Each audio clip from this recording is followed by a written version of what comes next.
Texas Math Mundo audience, are we in store for a treat today? In the house, the 1972 Texas UIL Class 4A number sense state champion from Fort Worth Paschal High School, Mr. Dale Napier. Interestingly enough, Mr. Napier is also a descendant of John Napier, the inventor of logarithms. That should be a very interesting discussion.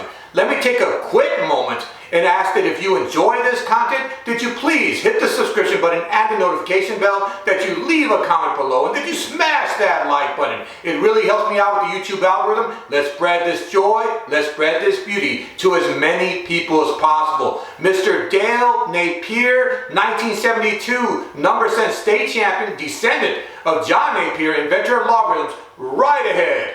My name is Saul Cantu, and this is Texas Math Mundo.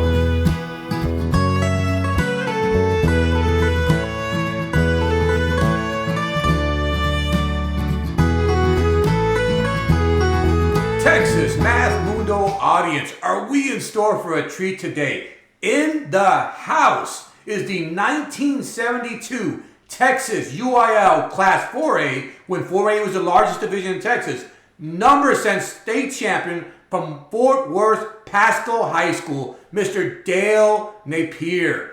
Hey, an interesting tidbit is Mr. Napier is also a descendant of John Napier, the inventor of logarithms. So the inventor of logarithms descendant is with us today, former state champion 1972. Welcome, Mr. Dale Napier. Thank you very much. Glad to be here. Oh, I'm so happy to have you. It's going to be such an interesting discussion. I'm really pleased. Let's begin with, how are you doing? Great. I'm looking forward to the new year. The 2024 is a much better number than 2023. Oh, really? Yes, it is. Why is that? Well, it's just my own standard. I like numbers with small prime factors. I haven't even thought of the prime factors yet. Well, 2023 is, 43 times 47. Those are large prime factors. Wow. 2024 has 2s and 11s and 13s and all sorts of good stuff. Oh, man. I can see that number sense coming out of you already. I can see that number sense good. Hey, so what are you up to nowadays? What's keeping you busy? I am in the tax preparation and accounting business. Really? What's the name of your company? Count on It. Count on It, LLC. So if people want a state champion, a verified math genius to work on their taxes, you're the guy. Yeah, that's right. When I was young, I thought I was going to be a mathematician. But as I got older and older and started learning more about what mathematics really is, I started realizing that I was just really good with numbers. And although I have a great algebra background, when I studied linear algebra, I was a little bit horrified to discover algebra represented an infinity of different logic systems. And I was, no, I couldn't handle that. The calculus was fine, but linear algebra, that's when I realized. And so I switched my orientation and went to computers and eventually went to accounting. Okay, wow. So you're still working with the numbers all these years afterwards. Well, yes, but I have to say that I spent 38 years of my career as a database programmer. Oh, really? Working first on mainframes and then on PCs when PCs got serious enough to be usable. Wow. So did you graduate in 72? Yeah. So you saw the evolution of computers, and you've ridden that wave. I really did. In fact, when I was in college, I took computer science courses, and I saw that I couldn't major in computer science because their entire undergraduate curriculum was being taught by people who were totally incompetent. Only the TAs saved us. Really? And of course, keep in mind, this is before we used monitors. It was all punch cards. And where was college? UT Austin. Oh, okay. You were Longhorn. Yeah. All right. Yeah, I bet you those early days of computer science, and I bet you those were very unstable days. I mean, you had to really stick with it. Well, I mean, there would be problems like we used Fortran for numerical computing, but there would be problems. I remember struggling with one problem for hours when my professor and his wife come by, and I later learned that she was the brains in the family, and she was the one who really knew computer stuff. And she told me that that my problem is that zero wasn't really zero internally in this computer. There were negative zeros and positive zeros. Really? And if you did an equals on them, they wouldn't be equal. Wow, wow, wow. That was the early days. Interesting, interesting, interesting. Hey, we're going to get deep into the mathematics, deep into your UIL journey, a little bit of Okay. history. But before we All begin right. that, is it all work and all play? What are you doing when you're not doing math? I teach Tai Chi. Tai Chi, really? Yes, I've been involved in Tai Chi since 1989. I'm so ignorant. You know, it just looks like slow motion kung fu to me. I don't know. What is Tai Chi? A lot of people say that. I even saw a TV show where someone described it that way. Tai Chi started out as a very serious, very viable martial art hundreds of years ago. And very few people learned it because it was extremely difficult to learn. It was very fast. It was just as fast as any kind of kung fu. And technically, it is basically a form of kung fu. And but it has principles that are really different. They're what they call internal principles. It's based on what's going on inside you and not about using brute force and muscles, which is a very different concept. It means a lot of balance is involved in it, emotional balance as well as physical balance. But about, I don't know, sometime in the 1850s, Yang Luchan, who was the founder of the Yang family system of Tai Chi, was invited, which is the same thing as being required, to teach the royal family and their bodyguards. Well, the bodyguards could handle the serious martial arts, but the royal family were as dissolute as as the children or grandchildren in any dynasty, and they couldn't handle serious training. So at that point, that's when they slowed it down. Oh. And a lot of people would say that's when they dumbed it down. But they slowed it down. The idea is that all the functionality of the fast and hard kung fu was available, but it was hidden because it was slow and soft. Oh. And if you have a teacher, the right teacher, you know how to do it the old way, which I do. And but most of my students, that's not what interests them. They want the slow, the nice, so soft stuff that makes you feel good. And there's nothing wrong with that. That's fascinating. But it's not a martial art at that point. Wow. That's But fascinating. I have also internal struggle. swords and weapons that back up the martial arts aspect of it. Oh, wow, wow. Fascinating stuff. Fascinating stuff. Hey, so where are you from, born and raised, and what's your cultural heritage? That's interesting. I was born on Carswell Air Force Base, just outside of Fort Worth. Okay. But my dad was in the Air Force, and we traveled all over. I did not grow up in Fort Worth. I ended up there for high school after he retired. Okay. But for 15 and a half years, we were on the road. We went from Fort Worth to Springfield, Massachusetts, to Biloxi, Mississippi. Then he got shipped overseas. A year after he got shipped over, the rest of the family went with him on a little island, Portuguese island in the middle of the Atlantic. Spent 3 years there. Wow, wow. And came back, and we spent a couple of stints in different parts of Oklahoma. And he got shipped overseas on what they call the remote tour, where the family can't go. He was gone for a year, so we went back to Fort Worth, and that became our home base because the Carswell Air Force Base was available to us, and my mother's parents lived in Dallas.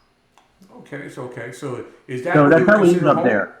there. Was that the biggest, like the most likely to be called home for you?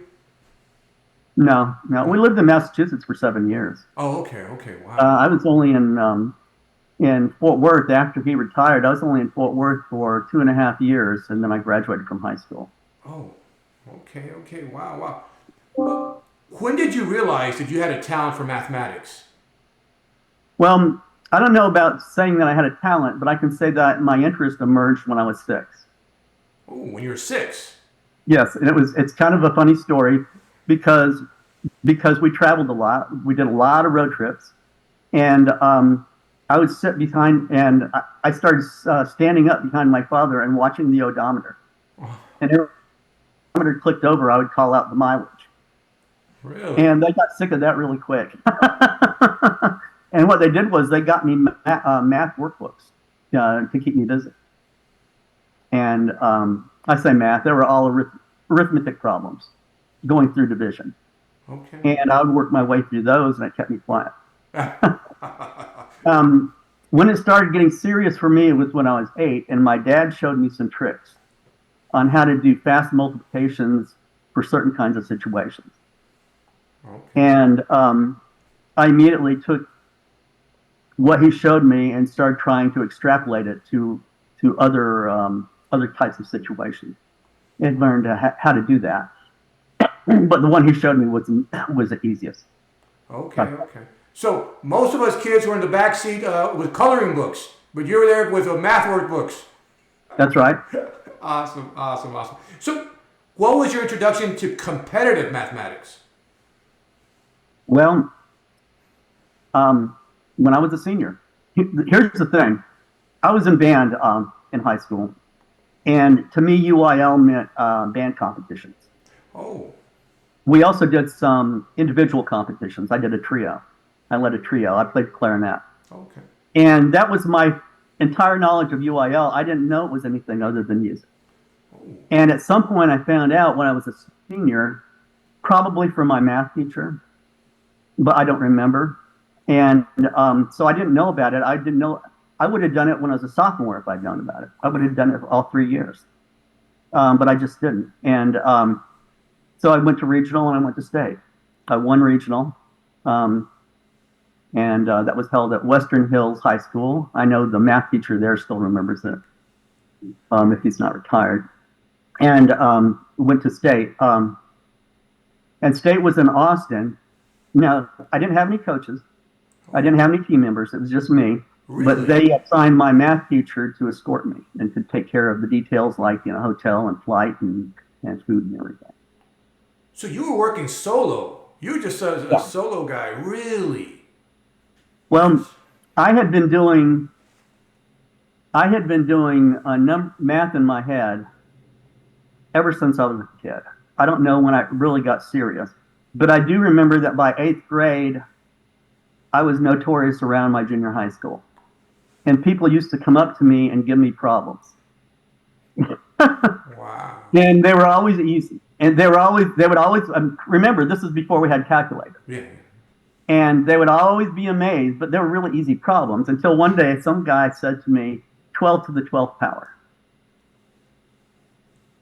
And I'm going, oh no.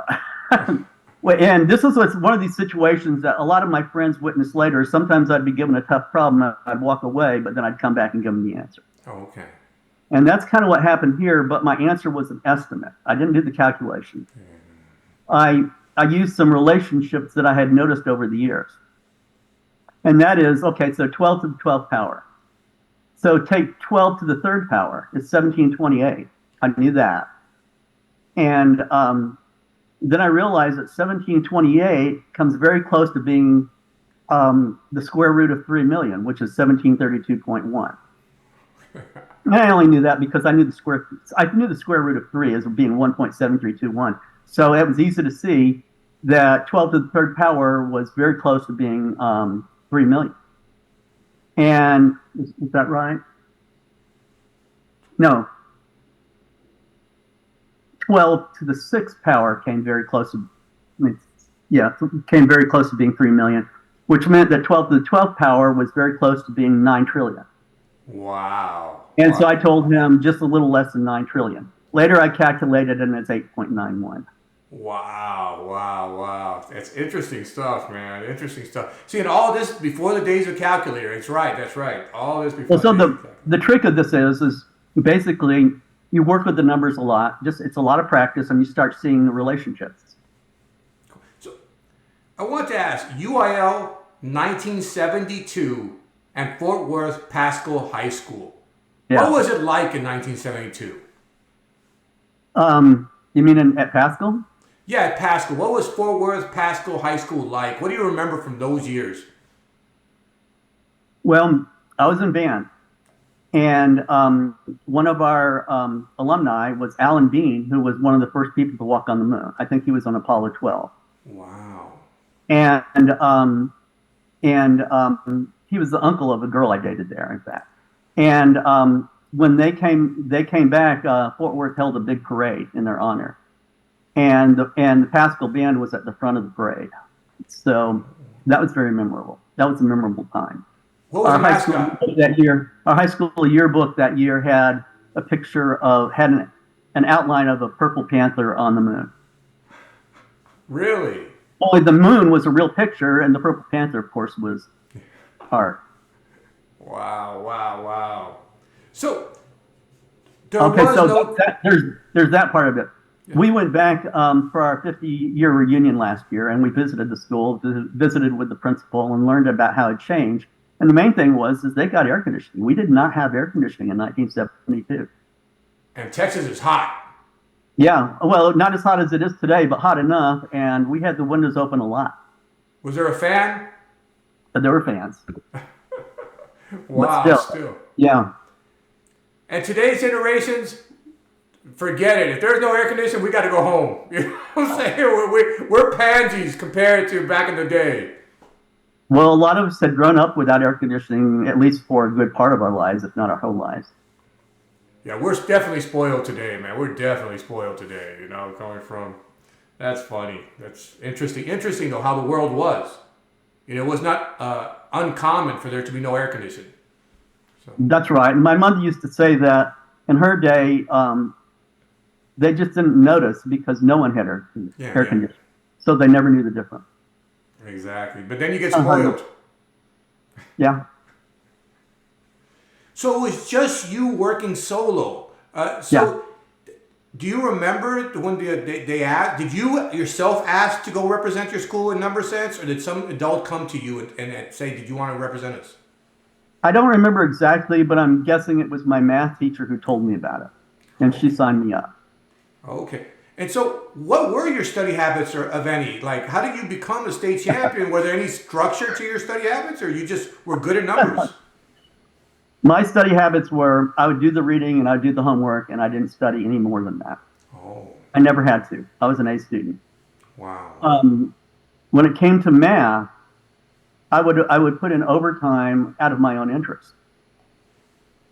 Really?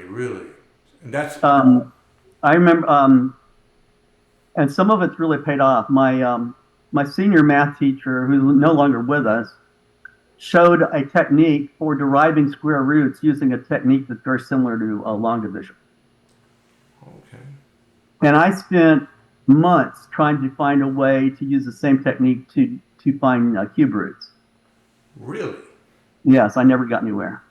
Every so often I still revisit the problem, but I haven't really gotten anywhere. Interesting. So, and every so often they would give us problems that no one cared about because they were too hard. And I had one in particular that you could only solve if you remembered a lesson from, and this was in an algebra class, you could only solve if you remembered a lesson from geometry. Oh, wow. Which I remember. And the order is algebra geometry, so most people didn't have geometry.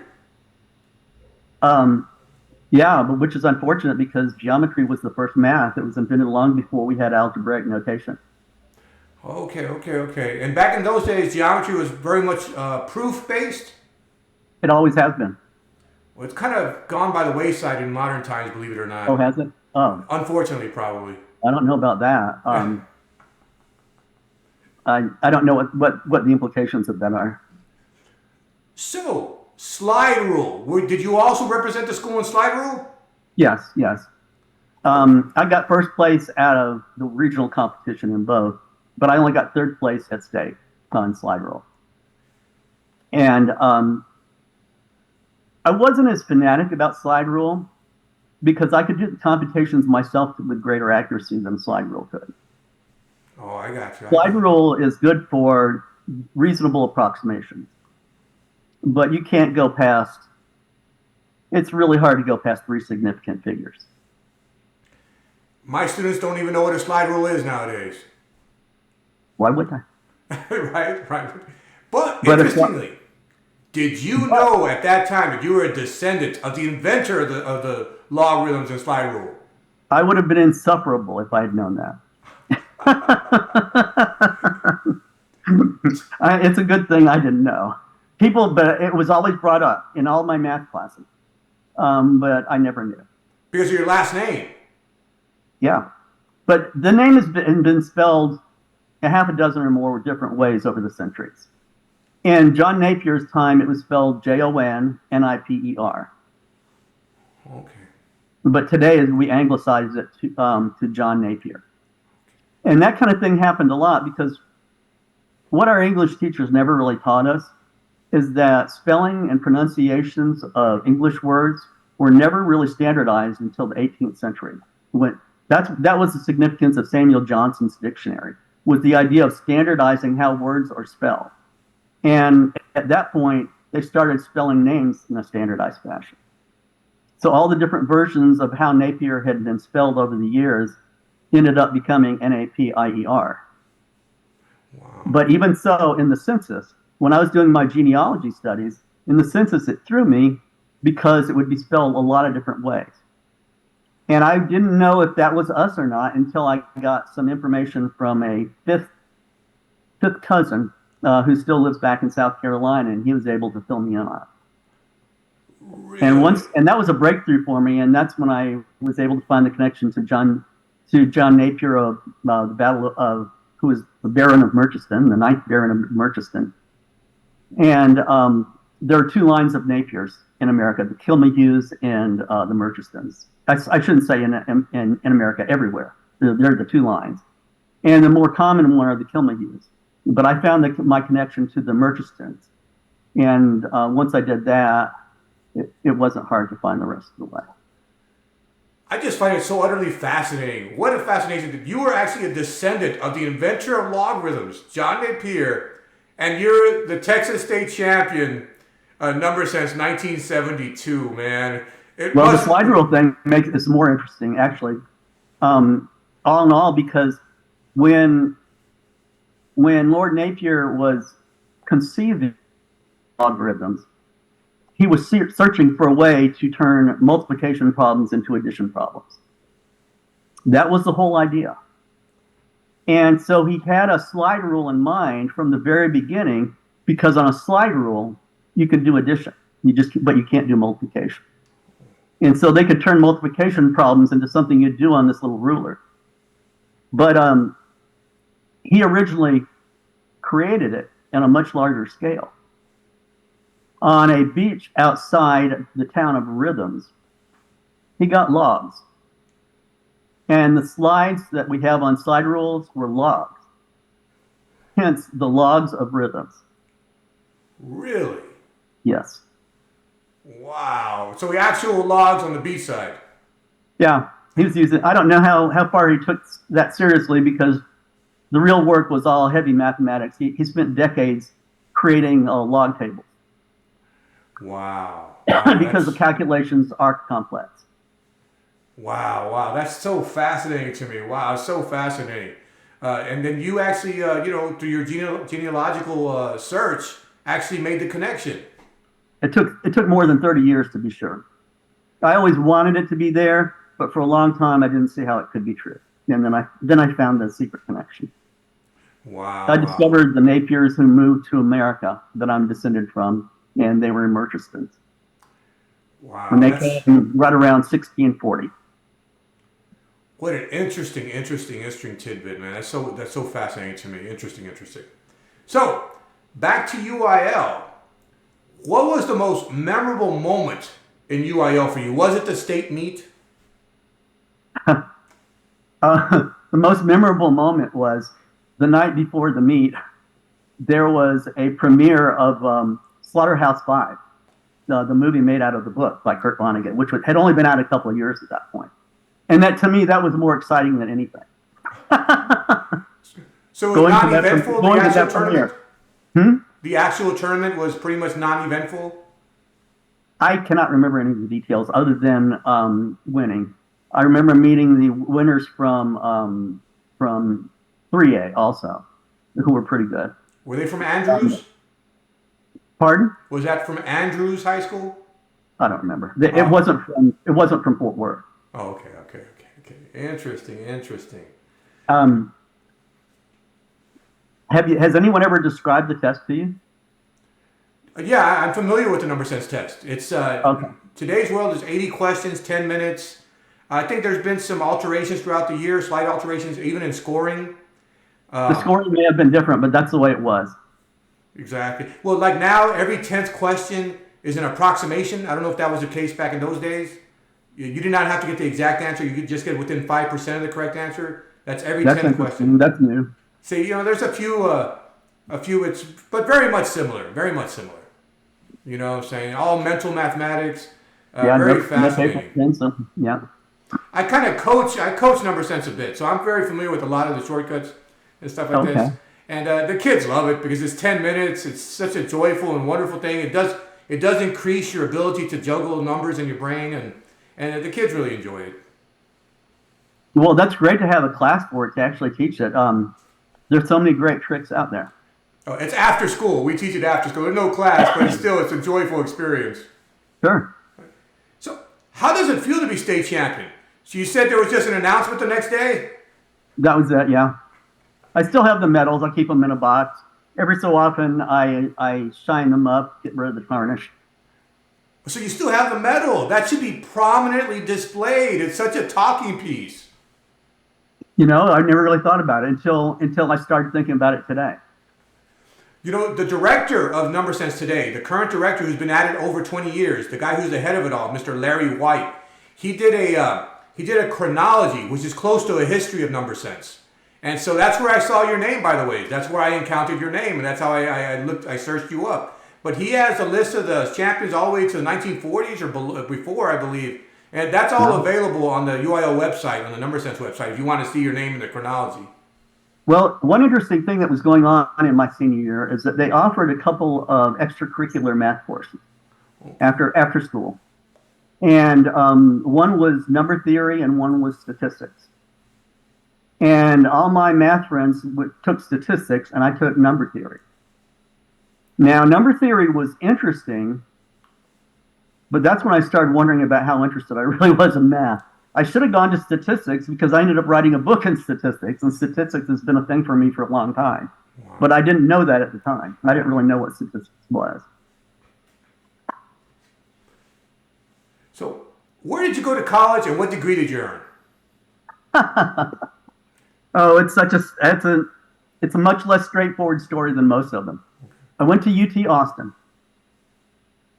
and I went through majors pretty quickly, trying to find the right one. The truth was, I loved everything in all the curriculums practically, and I wanted to take everything, and I couldn't. And I started out as a math major, and took that until I got to linear algebra. And that was and under linear algebra, you find out that the algebra you learn in high school is just one algebra, and that there's an infinite number, just according to how you define the operations. And that kind of dismayed me. I think I was looking for some absolute truth at the time, which is exactly what Bertrand Russell was looking for when he took up geometry at the age of 11, is looking for an alternative to other absolute truths that didn't really ring well with us. And when I learned at the same time as math that science has no absolute truths either, and that everything in science is a model, and correspondingly everything in math is a model, and it's only useful to us to the extent that it helps us make predictions and helps us accomplish things through those predictions. And you can make up all sorts of math and science, but it's no good to you if you don't get it from experiments or through observation, and if you can't make predictions off of it. And it's useful to that point. And that was very sobering for me to learn that. I learned it in both simultaneously in a physics class and a chemistry class.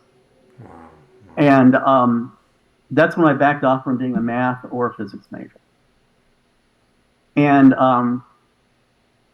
but I didn't back off of, had been all this time. I'd also been taking computer science, but the professors in the undergraduate curriculum were awful. Only the TAs saved us. And of course, this was card time. We didn't have monitors. We didn't have keyboards, except for the keyboard for typing out your punch cards, which was tedious because one error and you toss the card and start over.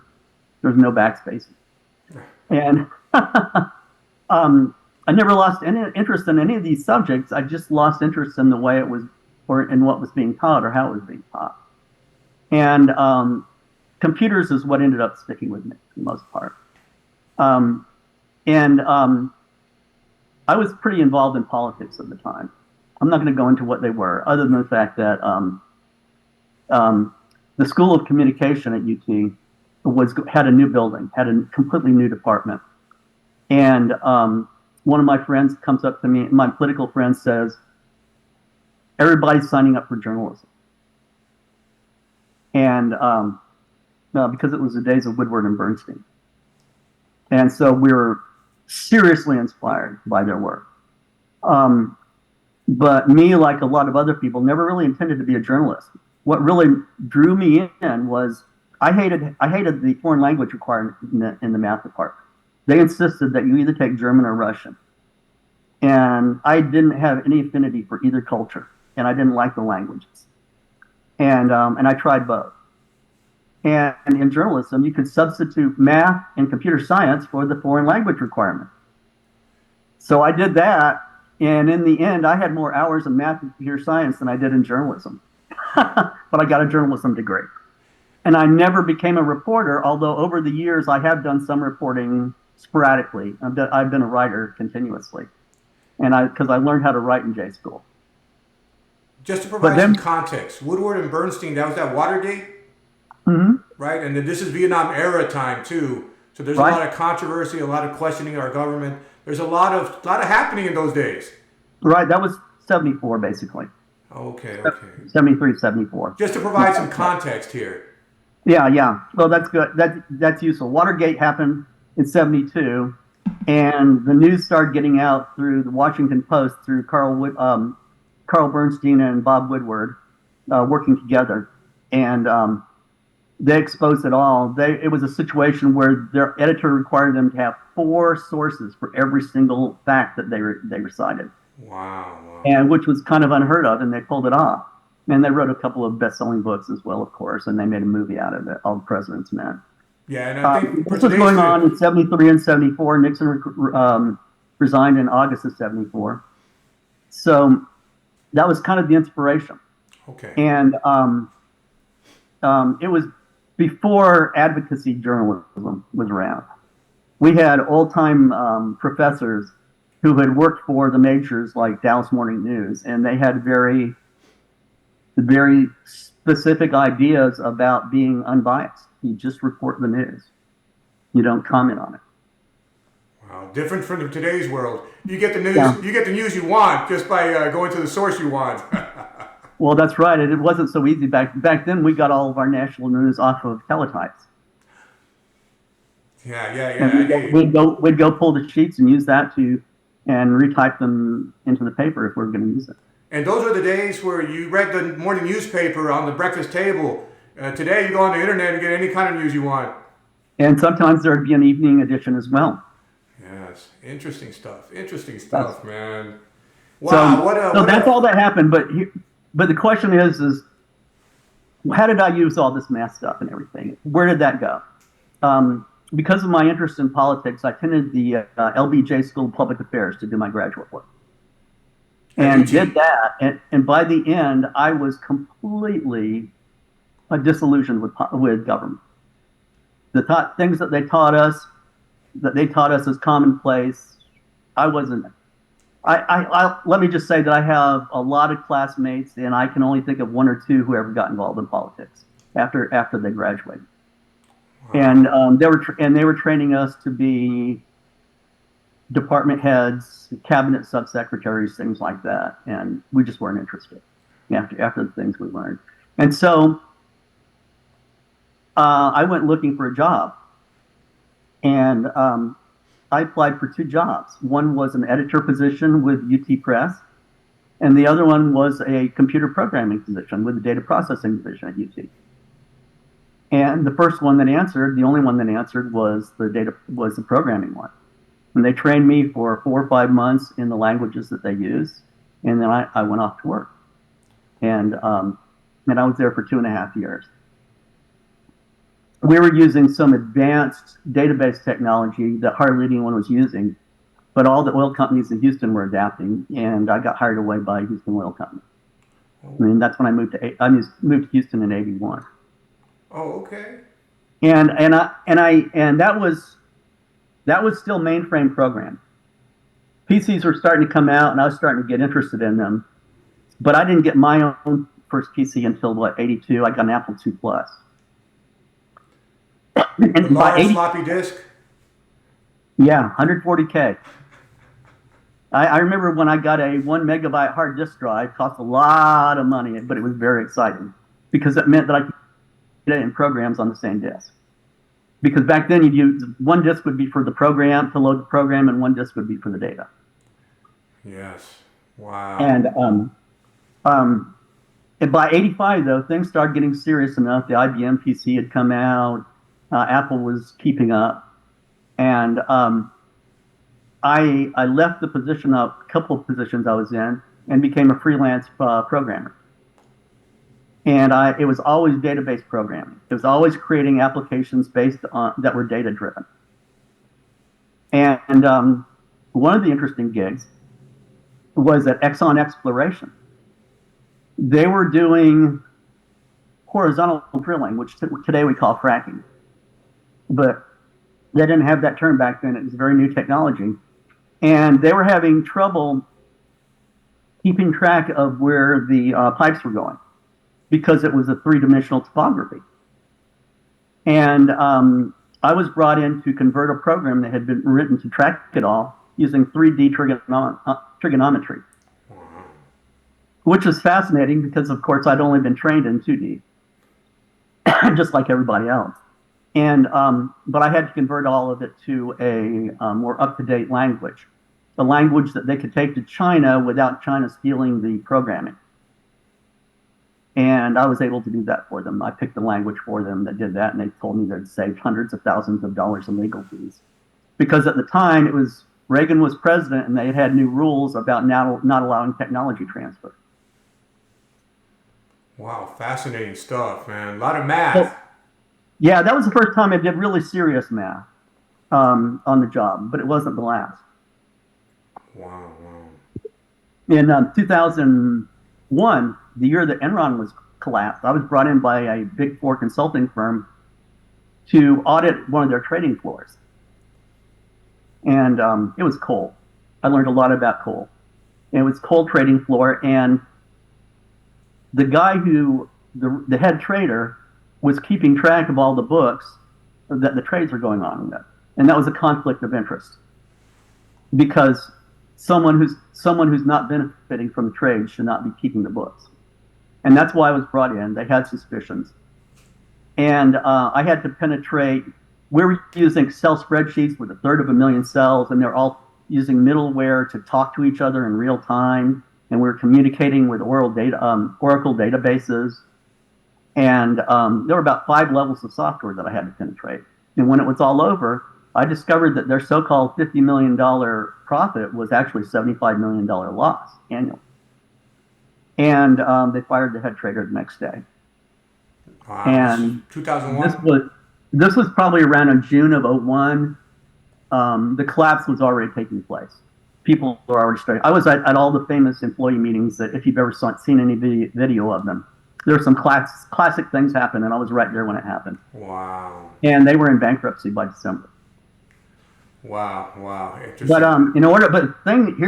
here's what really makes that project interesting from a math point of view. Basically, they were pricing their derivatives, or what are usually called options as well, but their derivatives is what they call them, based on a mathematical model called the Black-Scholes options pricing model. If you ever saw the movie Margin Call, they're constantly referring to this equation that meant billions and billions of dollars. This was the formula they were talking about. But naturally, they weren't going to mention it in the movie because in order to implement it, it was all using integral calculus. And I had to penetrate that in order to basically use a time slicing method to put it into a spreadsheet. But the principles I learned in college calculus, because I always talked about estimating areas by slicing. Interesting stuff, man. Interesting stuff. So quite a mathematical journey, Mr. Napier. Quite a mathematical journey. So I have a question. So any young student that comes across this interview, because I have an audience of mostly kids interested in competitive mathematics in Texas, following your footsteps in number sense, what advice would you give them? Pay close attention to algebra. A lot of the early stuff, a lot of early tricks I learned, it was before I learned algebra. But later when I learned algebra, I learned immediately there was a simple principle that was behind those tricks. Okay, cool. For instance, you can do all sorts of rapid calculations with the equation a plus, the square of a plus b is equal to a squared plus 2ab plus b. Oh, no, I'm sorry, not that equation, different one. A minus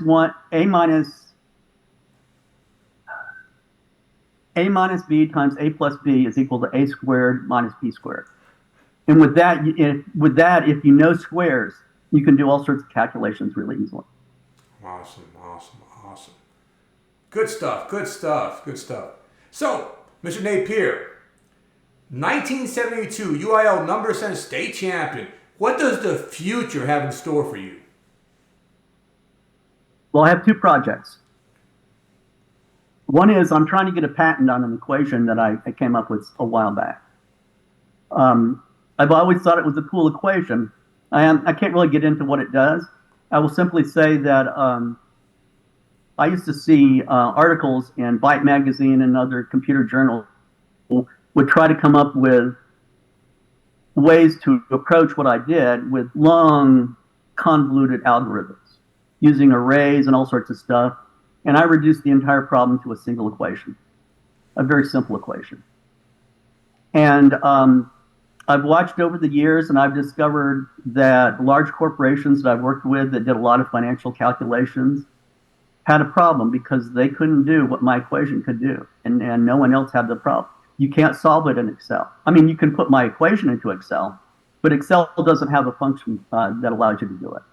And I've never found any language that does. Well, that's fascinating. You know, I never knew. The idea would be to sell it as an add-in to Excel, probably. Well, you know, I never knew that an equation in mathematics could be proprietary. You know what I'm saying? But, you know, a few years ago, they were trying to use an equation to judge teacher effect on students as a basis to, like, fire you or not fire you. And my thought is that the variables are way too complex to isolate the teacher effect in the education setting. But it was proprietary. You didn't have access to it. So you didn't know what sort of numbers were being calculated to determine whether you're going to be fired or not. So I had no clue that mathematics could be copyrighted or could be proprietary. I had no idea about that. Well, if I patented it, it would become public knowledge. Okay, but you would have exclusive rights to it. I would have exclusive rights, and I would just be interested in licensing it out. For using it in software. Hey, well, good luck with that. That's fascinating. Good luck with that. It's kind of tricky because patent attorneys are used to dealing with physical objects, and I'm having trouble finding someone who. But I've already looked up enough of patent law to know that it's possible. Wow, fascinating stuff. So that's a little side thing. It doesn't require any real ongoing work. I'm also writing a book filled with all the tricks that I've learned over the years, starting with the one that my father taught me when I was 8. All right. And what's the title of this book going to be? Pardon? And what's the title of this book going to be? Do you know? I don't know if I have a title for it. I have to check to see if I ever had one, but I don't think I have one yet. The trick is trying to figure out where to draw the and stuff, because all of it's very straightforward, and like I have a section on Fibonacci numbers. Okay. And I have a song which always fascinated me. I used to sit in class in high school doing Fibonacci equations and finding relationships between Fibonacci numbers. And there's a lot of them. Okay, cool. It's kind of interesting. I don't understand why people think it's applicable to the stock market, but nonetheless, it's fun. And and squares. Squares are the key to all my computations. Wow. That's why the equation that ends in a squared minus is important, because you know the squares, you can do the calculations on anything. And so I know the squares up to about 125 squared. But one thing I learned early on when I was a teenager is that there's a pattern in squares. And if you know the first 25 squares, you can figure out the others pretty easily. Well, you know, if you do get to publish that book, contact me, man. We'll have another session promoting your book. Oh, absolutely. Be glad to. Awesome. So, Mr. Napier. But it covers, there are all sorts of tricks for things like doing easy divisions. There's certain numbers where it's pretty easy to tell if a number is divisible by a certain number, like 3 and 9 and 11. 5 and even numbers are obvious. 7 is a really odd number, and so is 13. Those are some of the number sense tricks I show them. That's one of the basis of number sense. You got to know the divisibility rules, man. It's some great stuff. Well, I cover all that. I have a whole section on divisibility. Awesome stuff. So, Mr. Napier, it's been a fascinating discussion. I love it. 1972 UIL state champion. Any parting words or final thoughts as we conclude this interview? If it's something you really like, if you like numbers, if you like math, and you want to be good at it, practice. I mean, that's really the clue to anything, getting good at anything. I'm a martial artist, and the only way you get good is by practicing. But in the case of numbers, you practice enough, and the patterns infiltrate your mind, and they just appear to you. But it's just a matter of practice. Great advice. Mr. Napier. Awesome. I can't tell you how much I appreciate you taking your time and sharing your wisdom, your insights, your journey in mathematics with my audience. I truly appreciate it, Mr. Napier. Oh, it's been my pleasure. I appreciate your taking the time to do this. Hey, I'm in Houston too. I don't know if you know that. I noticed that you have a Houston...